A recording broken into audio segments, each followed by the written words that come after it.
Hello বন্ধুরা, welcome to my channel. তো আজকে আমি দেখাবো কিভাবে আপনারা টুকরো কাপড় দিয়ে ছেলে বাচ্চাদের জন্য প্যান্ট কাটিং করবেন। তো ভিডিওটি শেষ পর্যন্ত দেখার অনুরোধ রইল।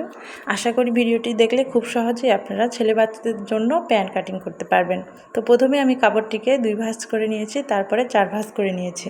আমি যেই সাইডে রয়েছি সেটা কিন্তু কাপড়ের বন্ধ সাইড, আর অপর সাইডটা খোলা। আমরা কিন্তু কাপড়ের কাটিংটা খোলা সাইডে করব। তো এখানে আমি কাপড়টিকে মেপে নিলাম। এখানে লম্বায় রয়েছে 12 ইঞ্চি এবং চওড়ায় রয়েছে 8 ইঞ্চি। তো শুরুতেই আমি এখানে রাবাটের জন্য 1.5 ইঞ্চি কাপড় নিব।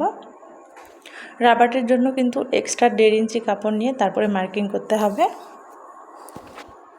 অবশ্যই কিন্তু 1.5 ইঞ্চি কাপড় নিয়ে মার্কিং করে নেবেন। এরপরে আমি এই সোজা করে স্কেল দিয়ে দাগ টেনে নিলাম। এরপরে হাইয়ের জন্য মাপ নেব। তো হাইয়ের জন্য এখানে 1.5 ইঞ্চিতে চওড়া মাপ নিলাম এবং লম্বায় কিন্তু 8 ইঞ্চি নেব।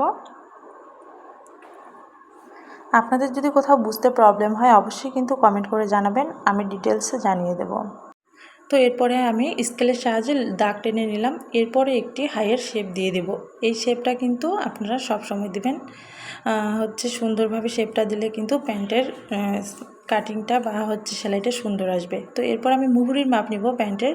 তো মুহুরি আমি 6 ইঞ্চি নিয়েছি আর এক্সট্রা নিলাম 1 ইঞ্চি। আশা করি বুঝতে পেরেছেন। বুঝতে কোথাও প্রবলেম হলে অবশ্যই কমেন্ট করে জানাবেন।